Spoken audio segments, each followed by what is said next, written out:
Well, the one thing you know as an entrepreneur is you lose hope and gain hope in the same minute in the same day.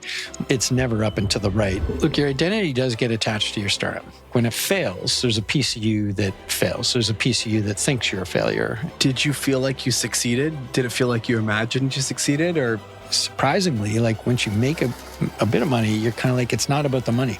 That's the other thing. Like those first 10 customers that we had, we treated them like they were royalty.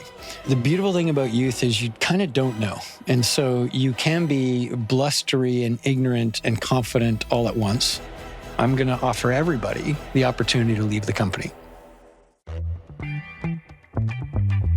This is Giants. On this show, we sit down with the founders, builders, and visionaries who help shape Vancouver and are building what it will become. The decisions, the disasters, the defining moments. I'm Nejeed Kassam. Let's dig in.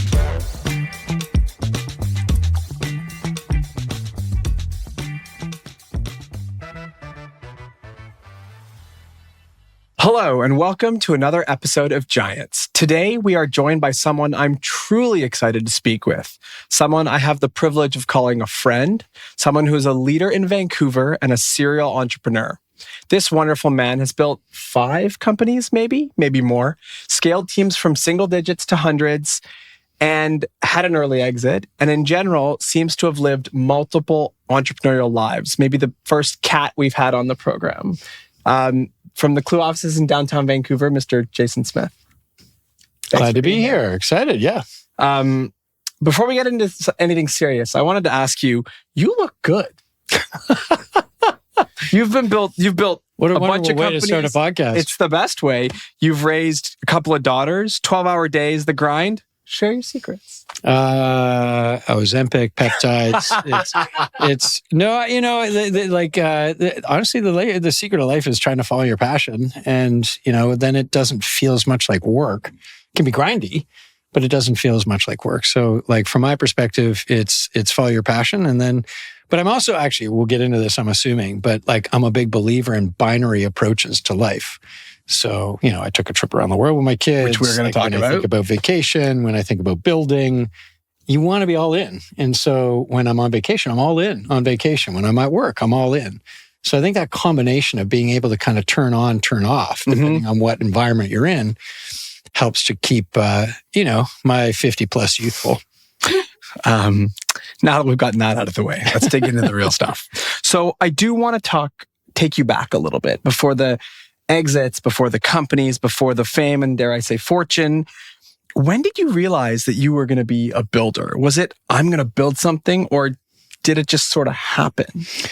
If I go all the way back, I did a couple things early in life. Like in elementary school, I was the kid that grabbed my lawnmower after cutting my lawn and went around and knocked on doors to see if I could actually make a buck and cut some lawns. You learn some really good lessons, by the way, when you undercharge for lawn cutting and weeding and find yourself actually doing work for 5 hours for $10. One of my old board members at one of my last companies said to me, every single entrepreneur undercharges. I'm not sure that's true, but I'm going to say whether it's lawn cutting or building SaaS technology, I've done both. So undercharging. I can tell you, certainly young Jason Smith in elementary school undercharged. I actually legitimately went to the person that I actually did all this work for and said, look, I've been here for 5 hours. Can I get a little more than the $10 for cutting your lawn? And the answer was no. The answer was definitively no. You said it was $10 and you're sticking with the $10. And actually it was a good lesson in whatever you say, it's going to be. No, but I think entrepreneurialism, I didn't know what an entrepreneur was. You just start to figure out if you could actually sell something and see if it works. A good friend of mine moved from Toronto, where I grew up, to Vancouver when I was in high school. And my mom worked for the airline, so I had free airfare. And I could fly out for the weekend. We would go up to Whistler. It was fantastic. And before I went to the airport, I would stop by this store called West Beach, and I would buy a bunch of clothing. And I would bring that clothing back to my Toronto high school. And you'd hustle it. Sell it, exactly. And it worked phenomenally well because you couldn't back then get clothes from a different jurisdiction. Like it was before e-commerce really took off or any of that. So I brought this stuff back and it was super hip. It was like West Beach was kind of exclusive. And I learned another lesson there because I kept doing that with my trips. And then there's a point where I keep buying more. And then you realize you've sold to the early majority. You've sold to the innovators, the early adopters. And the late majority and those folks are like, what do I need that for? So I ended up with a ton of inventory on my West Beach world. So that was the early days of entrepreneur kind of testing. And that kind of digs into my next question here. And it's this early childhood, these lessons, how do these lessons or experiences or hustles in this case show up in how you're building today? A lack of fear that you could do it. I think there's a sequence in your life of you keep trying things. Even when you fail, you start to attribute that failure to something else, not yourself. And as soon as you do that, you think, well, there's another opportunity that might be the right connection of variables that could make me successful. When you're doing kind of side hustle stuff, it's not as much of a risk. But when you're doing this is it, and your identity is tied, that feels bigger. And luckily, and scarier. It's scary. And that one was a success though. And so once you get a success like that, then you naively believe that you can do it again and again. My next one was a failure. We're going to talk about that as well. But that first one was a success. And that led me to think, well, then I should be able to do this again. So you're a dad, 2 wonderful girls.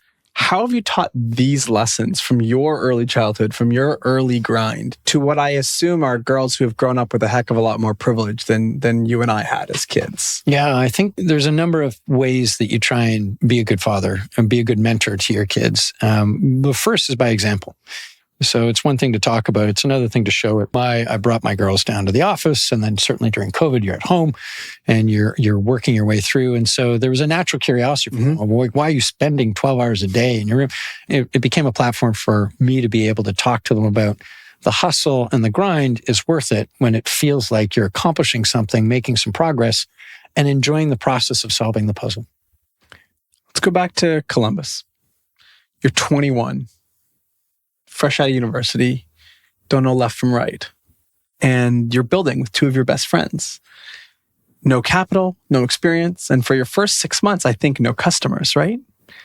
Then one day takes off like a weed, up and to the right, all the things, 0 to 100, literally in terms of your head count. What happened? So I have to take everybody back to kind of that era. So I graduated at the perfect time, my undergrad.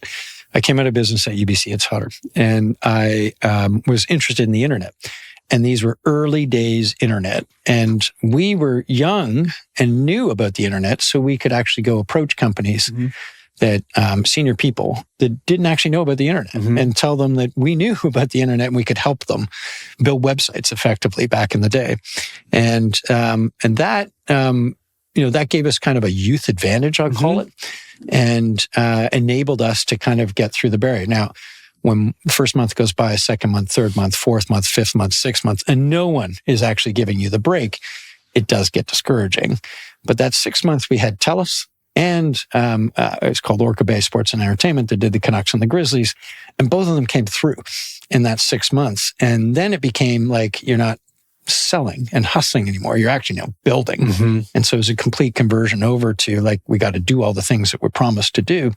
And then before you know it, you're too busy and you're just not even thinking anymore and you're executing. And they tell another group, you leverage that as a customer to actually talk about how well you've done there. That's the other thing. Like those first 10 customers that we had, we treated them like they were royalty. We bent over backwards. We didn't really care as much about the money we were making from them, but just made sure that they would stand up on stage for us.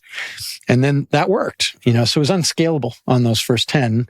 And then the next 100 or so started to become a lot easier based on the back of those referrals.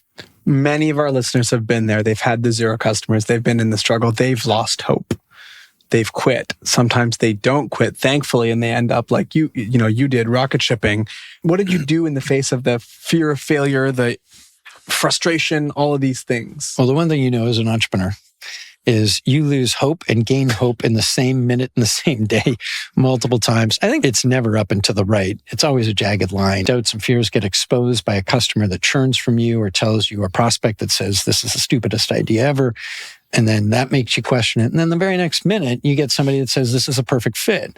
And so what you start to realize is the ocean's big and that your solution will find a home if it has obviously some value.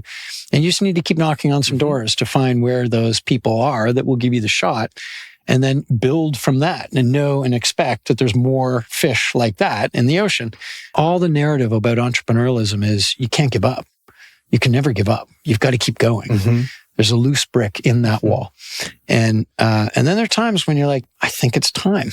And as I matured in my business building, I started to kind of gate different milestones, doors that I had to get through in order to actually continue to proceed and set that out from the beginning.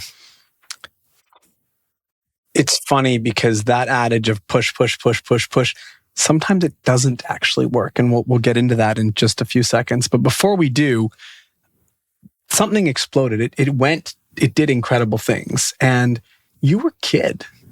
Young. And that's a beautiful transformative thing. But how did you know how to handle that emotionally? How did you keep the center of gravity centered?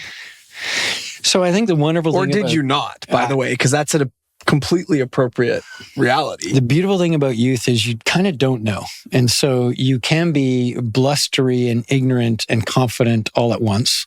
So the rules you don't know, so they don't matter as much. Like I remember sitting in a boardroom at TELUS, huge boardroom, and there were probably 20 people, super senior people. And I'm 23 on the other end of this. And I'm leading them through a web planning process. And again, TELUS didn't have a website then, like not even a website. And like, I'm walking them through like the TELUS mandate and doing things that I got to imagine every single VP in there were like, really? Who is this kid? And so I think there's a huge advantage to youth where you can be like blissfully ignorant of where your gaps are and push through it. And I think you have to be extra sensitive to the little moments that you're learning from. Okay, that's feedback I need to take in. That's a point that I need to now shape. And you have the energy to build on that nonstop. So I think between the ignorance and the energy and the conviction that you can try and find something working, they're all advantages in your youth. Fast forward a couple of years and you have an early exit. You're still in your 20s. You sell to a big corporation, TELUS, in that case. Yeah, they end up acquiring us. And you had a pretty decent financial outcome. I'm curious, did that moment change everything? Or did it feel like it changed everything? Was it actually more complicated than that? Was it relief, excitement, gratitude? Where were you at 20-something? So we sold... I think it was 28 when we sold. And just context-wise, like I think at the very peak of the business, I paid myself $60,000. And for the first 2 years, we didn't pay ourselves. And I think I had $18,500, enough to cover some rent. And so very little income through the build of that company through those 5-6 years. And so when you sell the company and you've got no real dollars. And then you sell and you make double-digit millions and you're in this world of now money. It's weird. It's a weird moment. It didn't change me in the sense that like my luxury was I went out and bought a new car. And it was the first time I'd bought a car. And that was my big treat. It wasn't something super fancy, a little Lexus. Like it wasn't like crazy, but it was enough that I was like, okay, I'm going to treat myself. And that was it. I still stayed in the same house, still ate ramen. I still did all the things that I would normally do. And I kind of just tried to think about what's next. But it was less about the money. So the money creates this moment of like, okay, I've checked off a box of something that you want. And then you realize it wasn't about that box. It was more about the build.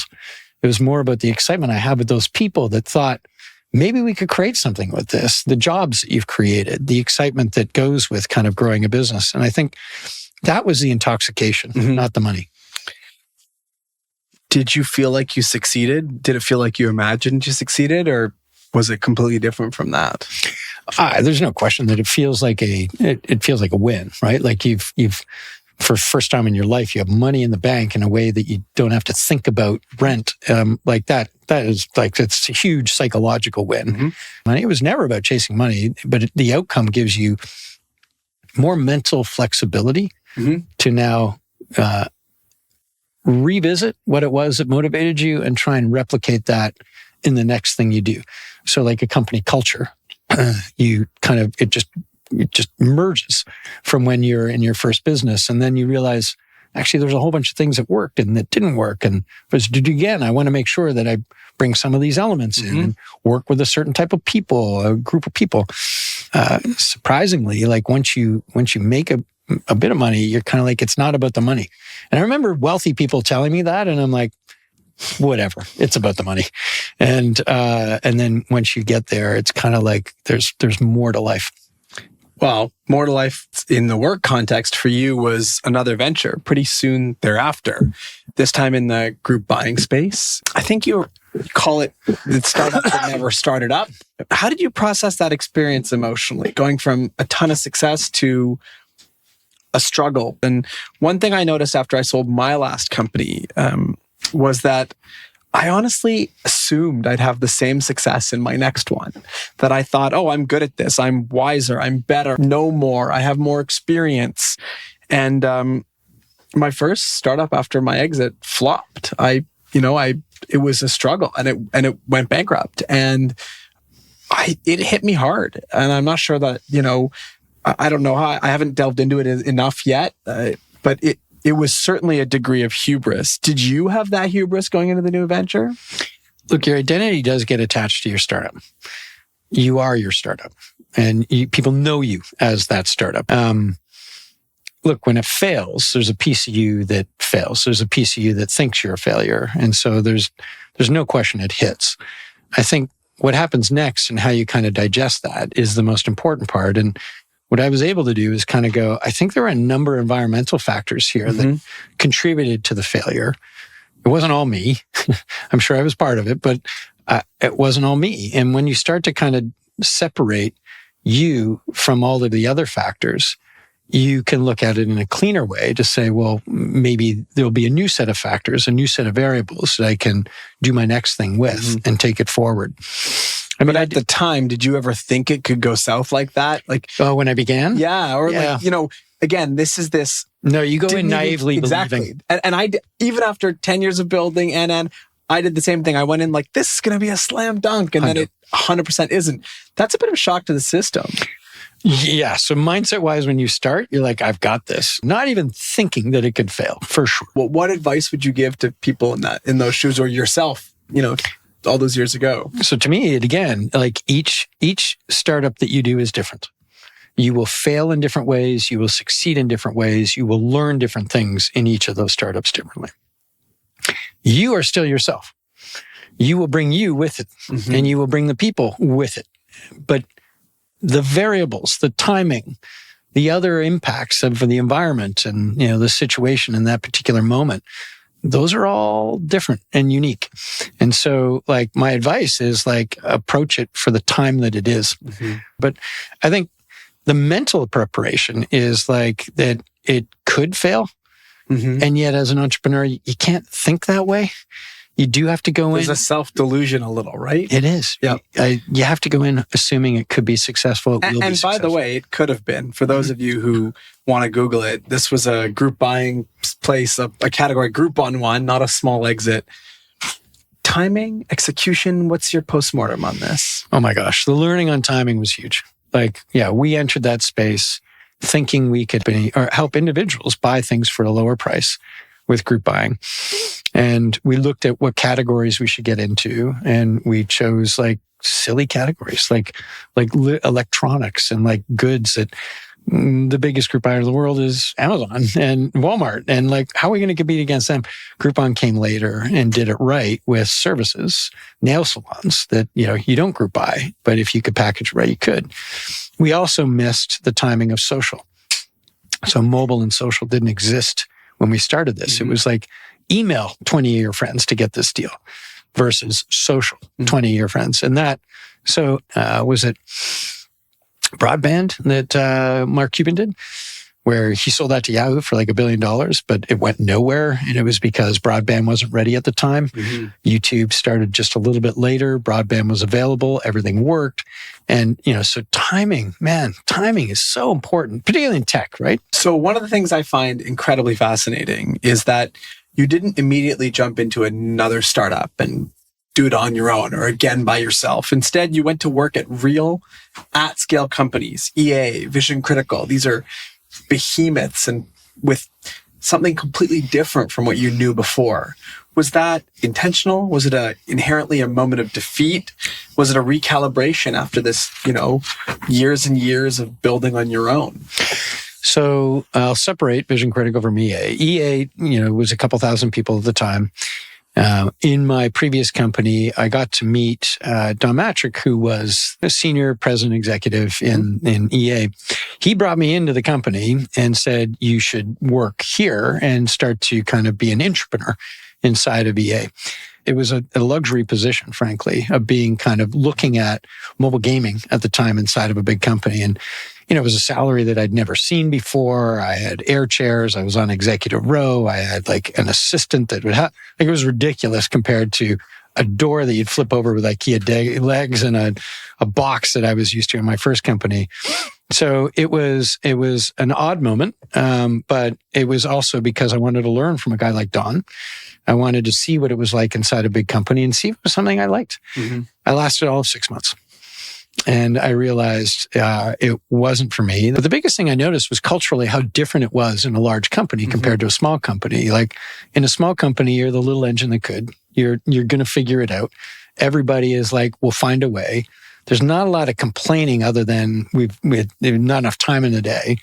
In a big company like this, EA had like a cafeteria, like all these beautiful desks, and like everyone was complaining all the time, like the culture. And there was a bit of infighting, of like who had control over different things. And it was just so foreign to me that I didn't gel with it. I knew that big companies were not going to be the space for me. Politics was going to not be my game to play. And so I learned a ton from Don just in that short 6 months. Incredible visionary and mentor. But the business itself wasn't something that I wanted to be part of a larger company. So, I think the reason I went there was because of Don. He created something for me. Curious about what it would be like in a big company. And then decided, no, I've got to get back to early stage. And Vision Critical was small at that point. So 8 people. But you weren't a founder. I was not a founder at Vision Critical. So Vision Critical was interesting because a guy named Angus Reid and Andrew Reid, his son, where Andrew was the founder and Angus came in with a bunch of the money. With that money, they were starting to hire some people. And I came in as a senior-ish hire, I guess, and started working with Andrew and Angus. And so the reason I did that also is because, again, I wanted to learn. I wanted to learn from a guy like Angus who had sold his company for $100 million. And I thought there's something I could get from somebody who's done that before that I could apply to my next thing. Angus was kind of the godfather of market research. I could learn from him. And then, we did talk about like there'd be a point where I could do a lot with that company. And I treated it like my own. I treated it like a founder. Very, very engaged in the business. And then we grew that company from 8 people to, when I left, 500 people and close to 100 million. I treated it like my company. Interesting sentence. Do you think all people who work in companies should be treating it like their company, especially early stage companies, maybe not big bureaucratic institutions, but what are the upsides and downsides of that? I fully would want everybody to treat a startup that they're working for as owners. Think like owners. And what that means is you're really trying to see around corners, not just within your own job. You're trying to look at the whole picture, not just your specific slice of it. And then anticipate what some of the problems are and try and proactively solve those. In a startup, it's about survival. Like the chances of like surviving are minimal. So you want everybody to think like an owner, but not everybody does. Like, it took me a while to realize that people do not think the same as I think. I thought everybody was thinking like an owner, but like they don't have the same equity and options as I do. They're not running it the way like I want more ownership mindset. I think that's important, but no fault, no blame. in Vision Critical, I happen to think like that because I was a founder, because I was an entrepreneur. It's just naturally how you're programmed. So I think it's the founder and owner's job to coach people, to show them what it's like to think like an owner. And then you just leave in 2011, I think is the right year. Yeah. You just get up, pack your bags. Thank you to Vancouver. Thank you to the Canada. And you have the courage to step away. Family, travel, maybe a space to think. First, how the heck did you convince your wife? I don't know if I convinced her or she convinced me, I got to say. So look, what we did was we pulled our kids from school. My wife and I left our jobs and we bought 4 around the world plane tickets and went to 10 countries over the course of the year and experienced life as a family on the road. Did you have any goals other than experiencing life as a family on the road? Was it process, connection? Were there specific lessons you wanted to dig into and learn? Yeah, I think there were a couple things. First, let me just articulate how we got there. Yes, please. Because I think for a lot of people, it's hard. It's a cool idea. And a lot of people might even get to 49%. Getting to that 51 and actually doing it is a stretch. And I think how we got there was kind of a natural enough evolution. The lead in for us was, well, maybe we could do something for the summer. Mm-hmm. Maybe we could go for a month somewhere. Mm-hmm. And then it becomes, maybe we could go somewhere for half the year, for half the school kids' year. And then you start to think about the whole year. And the key factor for us was we thought, well, if we could rent our house, mm-hmm. then maybe that could help pay for some of the things that we're doing. So we talked to this executive rental agency and just said, how much do you think we could rent our house for? And they're like, well, this is the number. And I'm like, double that. Within a week, we had 2 families bidding for that price. And when I saw that they're willing to pay that and that could fund a lot of the travel, then it became like this, okay. And so literally, we'd rented our house before we'd resigned our jobs and actually fully committed to this. And then you're kind of like, okay, I guess we're going. Mm-hmm. And it just became this cycle.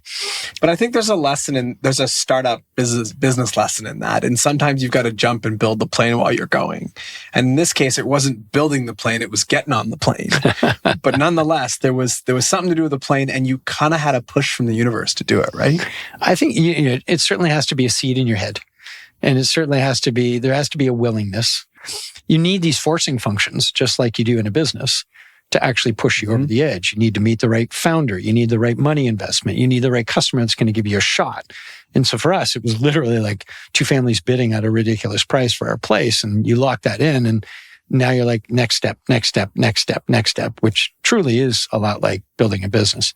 You asked another question, which was part of the learning experience. What was it?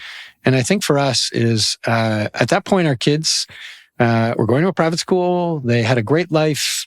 And I wanted to give them exposure outside their little bubble to make them realize that they were the minority and that there's different cultures around the world and different socioeconomic statuses. So we volunteered for a month in Peru. We taught some of the kids in this before and after school care center that actually when my wife's family is involved in. And the other part of it was connecting. As a family. And it's really hard to connect on grid as a family. Like you get caught up in the motion of going to soccer, school, all the activities. Absolutely. You maybe see, a group of friends on the weekend with their kids and you're hanging out with the parents and the kids are hanging out and you think you're connecting and you kind of aren't. And so when you're off grid, it's just you and your family, 24 hours a day, 7 days a week, going from spot to spot to spot. You had teenage girls. How did they were 8 and 9. 8 and 9. They were 8 and 9. Okay. 8 and 9. Teenage girls, I don't know if I could have done that. Yeah. I don't think they would have done that. I don't think they would have done that either. No. They almost wanted to crucify us at like 8, 9. Yeah.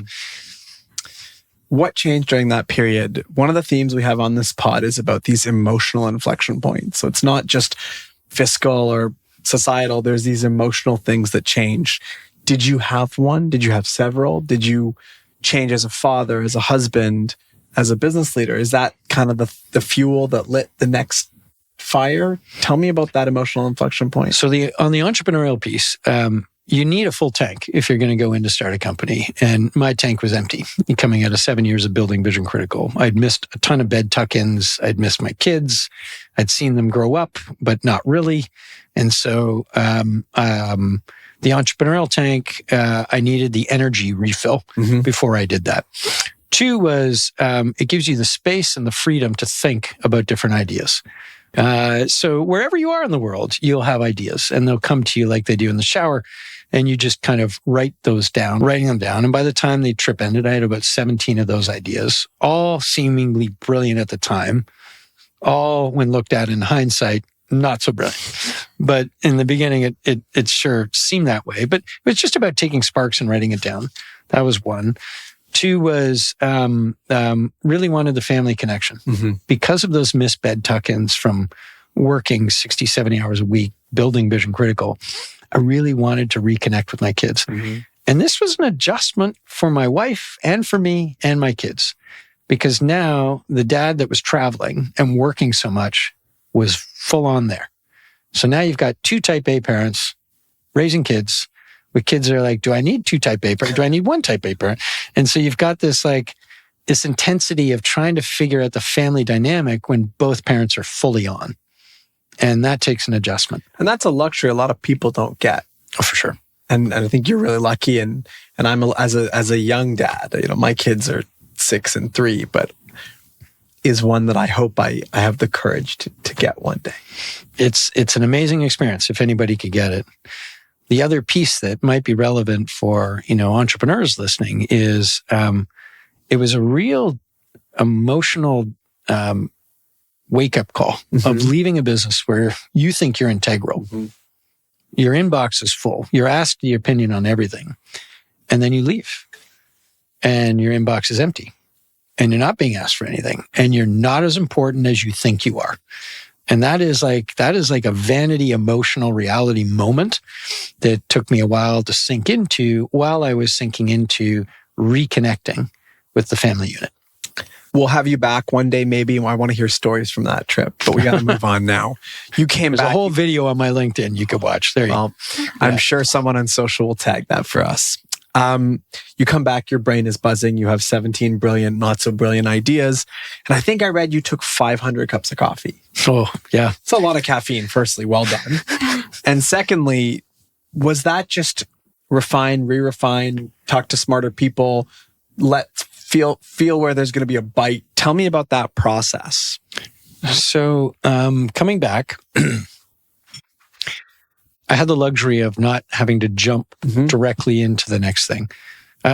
We came back. Then it became a process of doing 2 things. 1, vetting ideas. You needed to make sure that some of these ideas were good or bad. So you're early user research. Exactly. You're winnowing down these 17 ideas to the ones that really pull you, the one, ideally. And so the best way to do that is have smart person meetings. Go into a coffee shop and ask, Nejeed, what do you think of this idea? What do you think of these list of ideas? And you predicate each of that with I need you to be brutally honest. Blunt. So they're like, yeah, that's a pretty good idea. And you're like, really? It is? Yeah. That's the cruelest thing you could do. You need to be brutally honest when somebody's asking you about an entrepreneurial startup. And so that's what I asked for. So that was 1 step. The other step was trying to find my co-founder. I didn't want to start this business without having a technical co-founder. So it was a process of meeting different people and seeing, largely from my network, but to see who timing-wise might line up. They liked the idea that we were going to work on and that we could work together. Did you know you were going to do something again? Were you 100% convinced. Okay. And was it about that fine-tuning, that bite, that co-founder partnership? You were just, out fishing, looking for that big catch. What was different about you this time?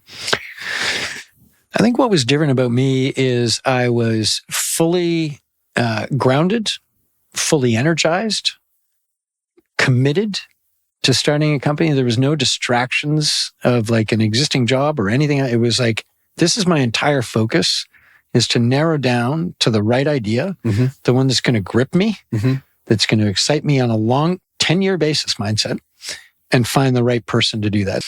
And also with the luxury of what I had, not time urgent on it. And so I could make sure that all the ingredients kind of rolled up to bake the right cake. So that was a big mental difference. So we're sitting in the Klue offices. And for those of our listeners who don't know what Klue is, one sentence to describe Klue. We help companies win the deals they should have won. So it's a competitive enablement and buyer intelligence platform. And this was your next chapter. This is what came out of a lot of cups of coffee and time away. But there are some bumps and bruises right at the front. You spend months working with a potential co-founder. Everything seems aligned. You're about to jump and it falls apart. Mm-hmm. Tell us about those early days and getting started. Yeah, so I wound down those 17 ideas to Klue, and Klue became this competitive intelligence idea where I'm like, everybody has competitors. Everybody needs to know more about them. Everybody needs to navigate around them. This is the thing. So found a guy that I hadn't worked with before, but was highly recommended by others. And he was exceptional, incredibly talented. And you go through this process where you're debating who gets what in a founding team, how much equity, your idea, your investment, but they're technically building, wouldn't happen without them. Early dating, right? It is. And figuring out how to divide the assets before you even start dating. And so it takes a moment and there's a lot of trust build up. Mm-hmm. And so we worked together for, I'm going to say, almost 6 months. And I was paying him through that period. And we finally get to the point where I think we've got an agreement on what kind of an equity division would be. That was on a Friday. We clink beers. We're like, okay, it's awesome now, official. Let's crank on this company. Let's go. And he comes in on the Monday and he says to me, just need you to know that I'm leaving to another country, New Zealand in this case, and I'm leaving in 6 weeks and I'm going for 3 months. That hadn't come up? That had not come up. Heck of a thing. And so founding relationships are based on trust. And so I wanted to start Klue so badly that I kind of responded to that with, oh, wow, why didn't you share that? I would have shared that with you. And then got to the point where, cycling on it, I would say a day later, I was like, if the shoe were turned around, I never would have done this. Yep. And it's going to make me question everything that is a sensitive nature before. Mm-hmm. What don't I know? Why aren't you telling me? And so I shut it down and I put Klue on a shelf for almost a year. I ended up going and trying to find another co-founder during that period. So it was incredibly challenging to work for many months on something, feeling like you were getting momentum, feeling like you were right there, and then literally have to shut it down, not because you couldn't do it, but because in your heart you knew that you needed a trusted founding relationship to move forward. You talk about in your heart you knew. And I think that's something that a lot of founders miss the mark on, or at least I did. Because I have this sign that my old chiefs of staff gave me from my old company that said, lead with courage, not with fear. And I feel like so many times there have been decisions that I've made either too late or not at all that I knew in my heart, to your point, but I didn't let myself follow that. I think that wisdom is really real. I think entrepreneurialism is a constant battle between heart and mind. And you are trying to not lead everything with the heart, but not let the mind override the heart. And you're trying to live in both worlds. Find that balance. Constantly. So you do pick it up in a year. Thank goodness you did. And I got to ask, did you have a little PTSD from the one that failed? I mean, this was jump off a cliff, founding, puttery start. Did those fears creep in? They didn't, because they were focused on the founding relationship. And my founder now, Sarathi, the difference on even equity negotiation. This is a guy that co-wrote one of the world's largest languages back when the web started, this language called Perl. And he became release manager for many years. Millions of developers around the world knew his handle. He wrote a program that separated relevant mail from irrelevant mail, the world's first spam thing. 100 million people use that. He is a gun. He is totally, totally proven. And his negotiation for equity was, you tell me. You tell me what's fair. And the minute that's turned around, what do? You're more generous and the trust is built. The trust in that emotional bank account just skyrockets. Exactly. And I think all we've ever had is more and more trust as we built that relationship from that moment forward. And so I had no reservations, feeling like it's working. You know when you're dating someone and it's like just everything feels right? Jason, neither you or I have dated in a very long time. Trying to relate to a certain aspect of your audience. How about hiring someone Yes. where you just know in every bone in your body, that is the right person, and everything they say, every answer they give, you're kind of building and compounding. That's what it felt like with my second co-founder. So the real issue wasn't a challenge of whether Klue was a bad idea. The real issue is the founding relationship. So I didn't have any reservations. You finally figured it out. You guys got going. You raised capital. You scaled quickly. And then something crazy happens. ChatGPT comes out. And you've built this company. You've got product market fit or early product market fit. And then the world gets pulled out under you instantly, essentially, or what it feels like instantly. Tell me about that. Yeah. Context. We'd raised $80 million by then. We had hundreds and hundreds and hundreds of customers. We were always focused on machine learning. It was ML, and we did a lot to kind of narrow down this huge corpus of information. We looked at 3 million data points a day and narrowed it down to what was relevant. What ChatGPT taught us was there's a shift to not just narrowing it down, but taking that corpus of information and creating the answer for you, creating the output for you, creating the content.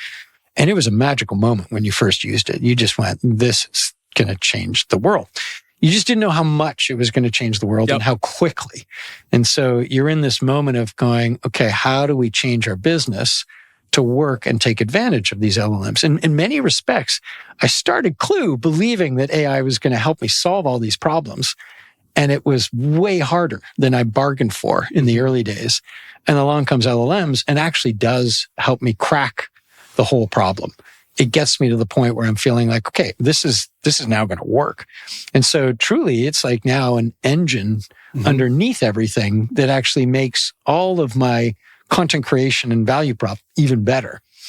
Now, is there an existential risk that it could just do everything? 100%. And I think, I'm certainly not alone in that. Well, if it can build anything and it can fix anything and it can tell you anything, what's the point of software? And you can go to that full doomer side, and then you come all the way back and you go, well, but there's going to be gaps. So just keep on the cutting edge of that and then see where those gaps are. And currently there's still a bunch of build gaps. There's data gaps. And that's where we're focused now. Take me back to those early days when GPT is released, when it starts to become popular. Did that change the confidence you had in what you were building? Was this an oh shit moment or a oh my goodness, let's go moment, or a bit of both? I would say it was more an oh my goodness, let's go moment, more than an oh shit moment. Because at the time I thought we've been trying so hard to get all of this data into a consumable human package. And this now starts to make it easy. So that was like fantastic. It's wind in our sails. And then, like I would say not initially, but over the course of the next 12, 24 months, as the models continue to improve at exponential rates, I'm like, you can see where this could go. And so then it starts to become more of an oh shit moment. I wrote a paper probably just after ChatGPT released and tried to guess what would happen inside of enterprises, that enterprises would adopt a version of ChatGPT, of LLMs internally, and that they would plug in their internal data sets and they would talk to this engine to get what they need. And at the time that seemed radical. No, there was hallucinations and there was too much fear of what putting your data in. And obviously now, we're well down that path.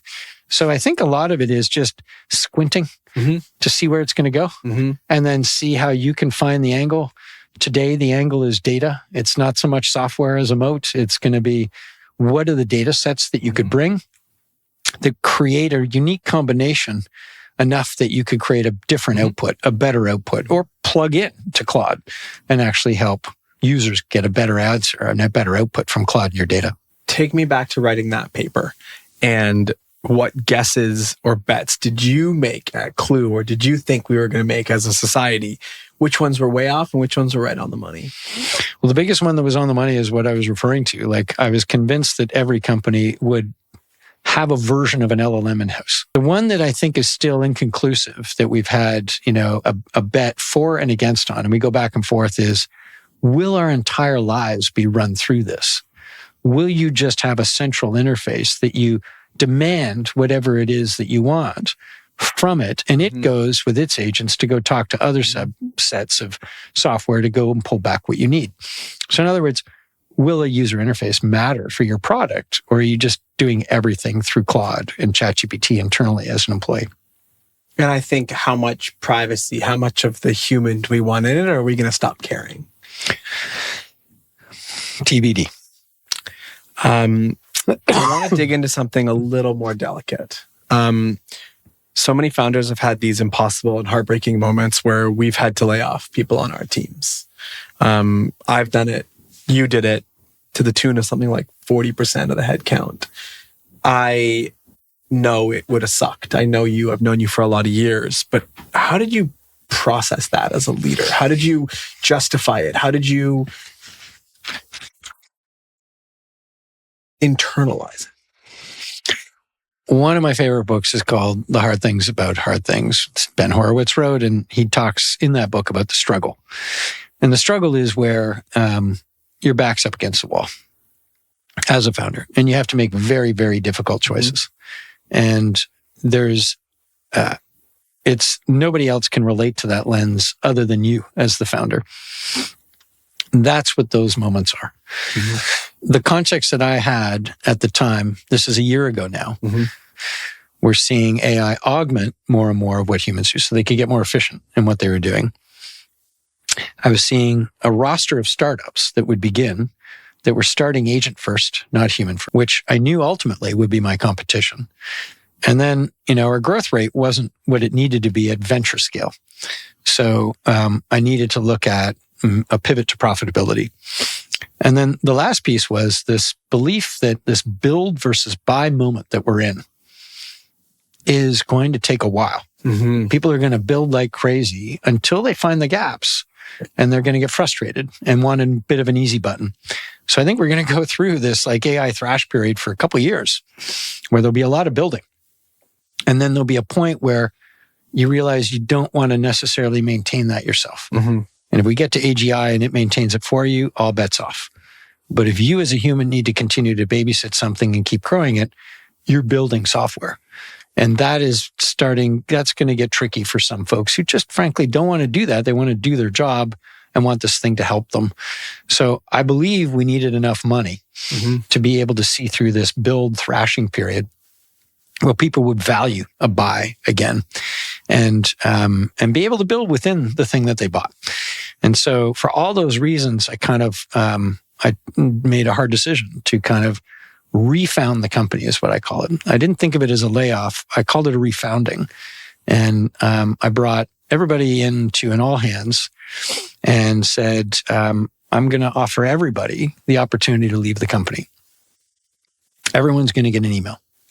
Everyone after this call is going to get an email with a very generous severance package. And you make a choice of whether or not you want to be here. We are going to have a headcount reduction. We are going to have to do layoffs. So there is a number that I've got to end up with at the end of this. So I can't guarantee jobs for everybody. But there is some agency for you to decide whether or not you want to be here. And I spent the next week actually sharing what this company would look like afterwards, how it was going to move AI first, how everybody would have to embrace AI to the point where maybe it replaces their own job. But the value of being on the cutting edge of that would be beneficial for them in their own careers as much as it would be for Klue. They would see where the gaps are first before being surprised.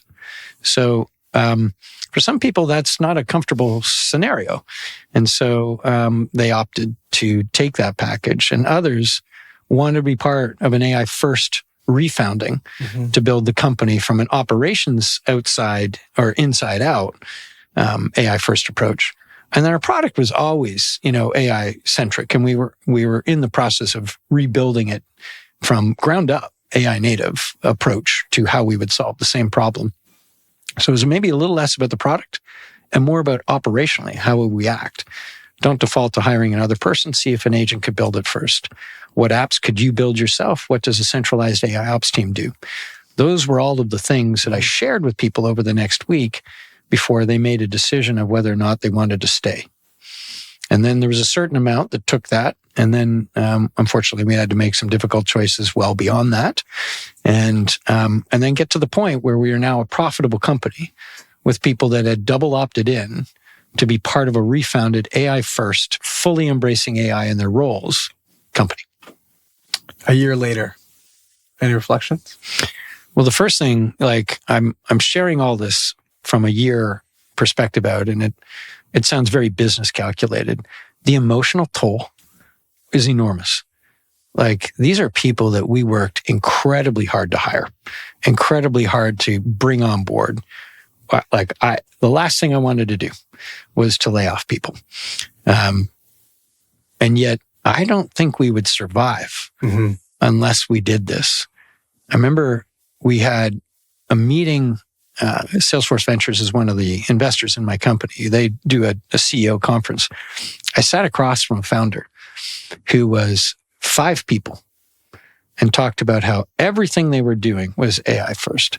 They didn't have a marketing team. They were automatically using agents to judge what all the competitor ads were, running A/B tests, ABC to Z tests on everything, and then putting up ads automatically. No humans involved. Customer support, all no humans. Everything was, and I'm like, holy, this is, and I'm sitting on a 220 person company going, I am nowhere near as efficient as what this business is. And so that existential threat is a high motivator for making the change. The conviction to do it is when you have to stare emotion in the face. Stare a person in the face. Stare real human beings that you care for. And you have to make that call. And I did it because I needed the people that did be part of that refounding team to be energized, that they wouldn't look over their shoulder for the next layoff. We did it ahead of where our AI operations were efficiency-wise. But it was a one and done, which I felt was much more humane than every quarter doing a drip.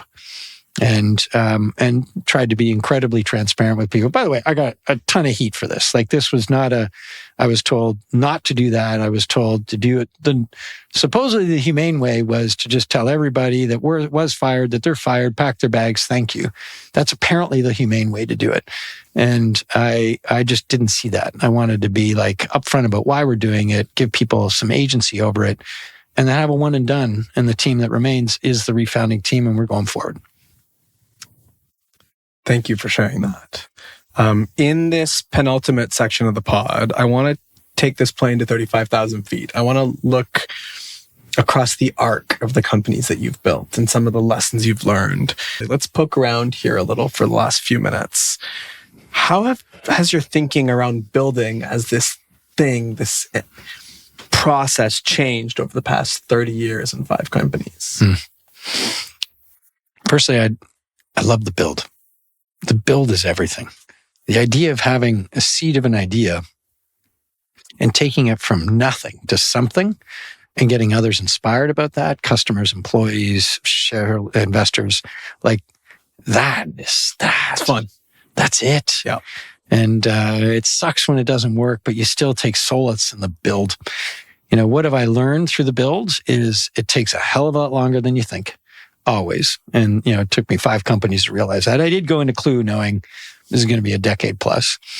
It's not an overnight success. There's never such a thing as an overnight. Well, as I say that, there's a bunch of AI native companies that are overnight successes. So maybe it just takes me a little longer. There's the other thing that I would say about build is it's always about the people. It's always about finding the right mix of pirates in the earliest stages that are owners, risk takers, initiative takers, see around corners, willing to do it, put the extra effort in, and they want to be part of it. They want their fingerprints all over that build too. They're builders, and they're crazy enough to take that chance. And you have to find the right alchemy of those people that work well together, that have different skill sets. But also, like in the earliest days, you just don't have the money generally to afford the big hires. So you've got to be able to find the diamonds in the rough, the people that could be amazing but haven't had their chance, and then give them some room to run, a bit of mentorship and room to run. You've talked a bit about luck and timing. We've mentioned it a little bit on the pod today. But at some point, you've had enough success, somebody like yourself, where you can't chalk it up to luck and timing anymore. There's something magical in the sauce. What's one key trait in you that you're most confident actually led to all this success over the years? I think a comment on luck and timing. I think there truly is this concept of earned luck. I think you have to put yourself in the position to be lucky. Mm-hmm. And it's not just random. Mm-hmm. You have to kind of have a directional thrust and then see when doors potentially open. So you've done the work to create the potential to get lucky. And then equally, you have to be the opportunity. And there's a lot of scenarios, certainly early in my career, people I know, it's difficult to actually see a door open and walk through it. Mm-hmm. They see the door open and wonder if they should walk through it. Mm-hmm. Pause. And that door then closes. And that's what I think of as now more earned luck. There's always luck. But I think you can put yourself in a better position to earn that luck. And then you need the guts to be able to jump through some of those doors. And equally, when a door opens and know that there's nothing on the other side, to not walk through it. So I think judgment comes with hard-earned years of experience, of being able to evaluate both people and situations. And I think the downside of having experience is you can apply too much of your history on today's problem. And so what I keep trying to train myself with is, what are the new variables today that I could draw on my old history, but what new variables might make a different path, a different outcome, a different decision that isn't just a reflex of, I've seen that before, don't do this or do this. There's new variables. So I would say earned luck comes from the hard experience that helps you create the right judgment calls to go in and out of those different doors. And you have to catch yourself and make sure that you're evaluating what the new variables are in a situation that might be similar to a previous experience. A lot of people talk about growth as a goal. You've also had to think about things like durability, sustainability. And at what point did growth stop being the only metric that mattered? And what are other metrics that matter? I mean, growth is still the core metric, I think, when you're a venture-backed business. But I do think being able to see through some of the harder points, like to Ben Horowitz's point, the struggle moments where it becomes challenging, those are where, it really becomes a crystallization of your conviction on an idea, your drive, and your ability to kind of grit through some of those things. So I would say, growth is still the number one core. I think the other factor is certainly through this AI world where the ground is shifting so quickly that you need to be, I would say, agile, really being able to digest some of the new information and move very, very, very quickly, incredible, same day quickly for decisions. I think there's a degree of curiosity that's always required. And then the other thing that I put value on is decisiveness. So agility, curiosity, decisiveness are components of what I think are kind of key driving factors now in our business and will lead to growth if we do all those things right. How do you think about legacy? Not just as a founder, but as a human, as a husband, as a father. What does legacy mean to you, and how are you reflecting on that? It's funny, I don't even think about legacy. It's weird. I just think about doing, I think about building, I think about trying to be true and authentic to kind of who I am and what I want to be and the people that I work. I think there's, what I hope more than anything else is that a bit of my drive, ambition, work ethic, connecting of dots, that it rubs off on people and that they realize that they could do it too, that entrepreneurs aren't particularly special. So I like demystifying it. I remember early in my career, there's so many Bay Area entrepreneurs that I was just absolutely putting on a pedestal, and meeting them demystified it a lot. Okay, well, actually, the gap between maybe them and me isn't as big as I thought it was. And so I hope that my legacy is demystifying what entrepreneurialism is and inspiring more people to be entrepreneurs. That's a great way to finish today. Jason, thank you for your wisdom, your candor, your time. But before I let you go, we have a little tradition here on Giants we call rapid fire. So I'm going to ask you a series of questions. Don't think too much. Be decisive. And just say the first thing that comes to mind. Sound good? Let's go. What is a company today that you admire, and one sentence as to why? There's a company called Intercom, which has been renamed Fin, and they are a customer service agentic company, and they've made the transition to become AI native better than any company I've seen. One trait in a co-founder that raises a red flag for you? Being the loudest voice in the room without knowing the most in the room. One book that you think every builder or entrepreneur should read? The one that I think is maybe undervalued is The No Rules Rules by Reed Hastings. I think there's a cultural imperative that they talk about there of authenticity and honesty in a very caring and candid way that I think is quite important to think about as you build a long, enduring company. What's your favorite podcast? You're not allowed to say this one. I really like Lenny's podcast. He's a product leader that is increasingly getting better and better and better guests, constantly learning something new about what AI could do and how products get built. What's a luxury you refuse to give up? Vacations. Favorite place in Vancouver to think? If I'm at work, the coffee shop downstairs. If I'm at home, it's the shower. It's hard not to think in the shower. One word your girls would describe you as? Driven. One word your team at Klue would use to describe you? Oh boy. Probably I'm going to say ambitious. Most overrated KPI? NPS score. Most underrated KPI? Most underrated KPI I would go with time to value. Best advice you've ever received? Best advice I've ever received is the 10x clone rule, which I'll explain briefly is if you can imagine hiring that person and would want 10 more of them and can clone them, you do it. So that's a good filter for hiring. That's a great answer. Worst advice you've ever received? Why are you wasting your degree on starting a company? You should go work for a big consulting company. Ladies and gentlemen, Jason Smith, thank you again for being here. Great to be here. That was awesome. Thanks for being here and making us a part of your day. If you enjoyed the episode, share it with a fellow builder. Please keep the conversation going, whether it's at your dinner table or on the SkyTrain. Continue to create, transform, and build a better Vancouver. Ciao.